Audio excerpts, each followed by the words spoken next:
All right, so we're heading to barbecue techniques, the class I'm teaching this semester. So a student taught course is a 1 credit hour course that's taught through Rice University. The idea is that Rice students teach other Rice students. They teach their peers about something that's interesting and different than the basic academics that you would usually get in a college education. But this group didn't put enough charcoal on there, so... I'm about to throw some ribeyes and some T-bones. It's Barbecue Techniques 101, taught by the man in orange and Phil. Look, I'm going to go ahead and check y'all out.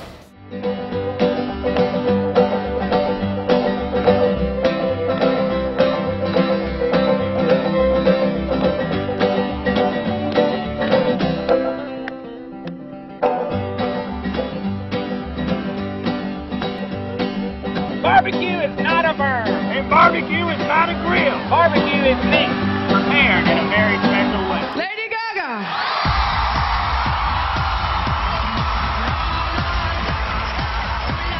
I decided to teach Handsome 143 on Lady Gaga. She is now influencing a new generation.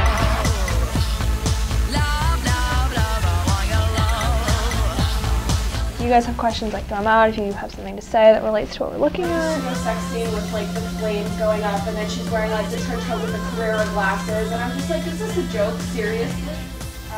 The teacher is my best friend, so yeah, we're kind of inseparable any other time, so why not take a class? Some of these things seem to be esoteric or even frivolous, and what's the intellectual content and the like. And each time we're recruiting definitely broader selection of topics. Your teammates, your support heroes, do not buy a chicken. You must buy a chicken. A lot of people feel intimidated by the game because it's a huge learning curve.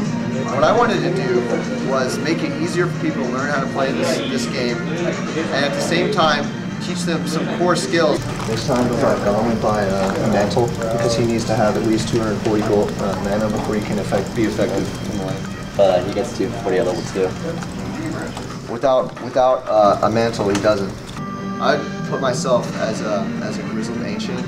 Most of the initiators that you'll see, besides a few important exceptions, are going to be tanks and initiators at the same time. I was surprised because I was told over and over again that it was going to be really hard to sell this class, but with the panel and when I was being interviewed for proposing the class, it seemed like this was an idea that the staff was willing to accept, that they thought was really cool. My direct role was to foster student-taught courses as part of Brown culture. So that meant getting students to actually apply and then helping them design their 14-week syllabus and full proposal, and then interviewing them with an academic panel, and then submitting all of their information to the Dean of Undergraduates. Did you make a syllabus? Yeah. Well, we had to for the registrar? Yeah, we have a good syllabus. Solid syllabus. There's even a handicap policy. It's published on Owlspace now, so you can see it. If you're a vegetarian, you're not allowed in. I also think that when students are in class 4 or 5 hours a day, and I think a lot of them realize, hey, I could do this, and I think it's a great realization, or it's a great kind of sensation. Whether it can be realized takes some courage to actually go do it. And so in class we have discussions and stuff. We have quizzes on required readings, and we have required papers and stuff. So basically a paragraph telling me what the team is, who the heroes are and such. So that's due the last day of September. That's 2 weeks from now, remember that. And that should be fun. It's pretty simple. Pretty simple, not like a paper you have to write for your human class. It's also on probably something you're more familiar, or well, at least you're more interested in, I would say, maybe.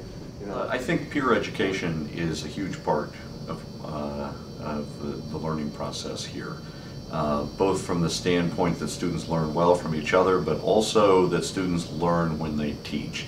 It's an old truism felt by most of us who have taught, that the first time you really understand a subject is the first time you teach it. You'll learn every time you make a rub. You'll change it every single time you. I've never made the same roll. I've always just adjusted every time. Airflow feeds the fire, makes it hotter. If you want to suffocate the coal slowly. What if it's a windy day? So when we're looking for prospective teachers, I really want them to have a story that they need to tell, that they want to tell, that they want to share. For me, it's like 90% passion, 10% discipline. If they're doing it because they want to teach somebody something or get teaching experience, for me that's less compelling than having this burning in your gut that you actually need to share something. I try to make this class discussion based because, I mean, as I told my students on their first day, I'm no Lady Gaga scholar. I'm just somebody who likes her a lot and kind of just wants to hear other people's opinions. I'm on the right track, baby. I was born this way. So I try to have a lot of discussions, asking questions, showing videos, just trying to provoke discussion among the students. I think the quality of the discussion is really great. I mean, I think it kind of falls into the whole race, you know, being around great minds kind of facilitates great thoughts, and I never would have thought about these sorts of things until I'd been in this class. And so it's the curriculum is already kind of an amorphous beast, right? So we have distribution, which we think gives students breadth, and then we have majors, which give them depth. But I think we all recognize that this is just an approximation. You know, this is you don't finish your education in 4 years. Things outside the discipline are still game for rich discussion. So things like you know, zombies, video games, tattoos, and hair, fashion, and culture have a place in who we are, and the fact that you can have a serious discussion about these things, I think it gives people, it gives me confidence that they're going to be lifetime learners.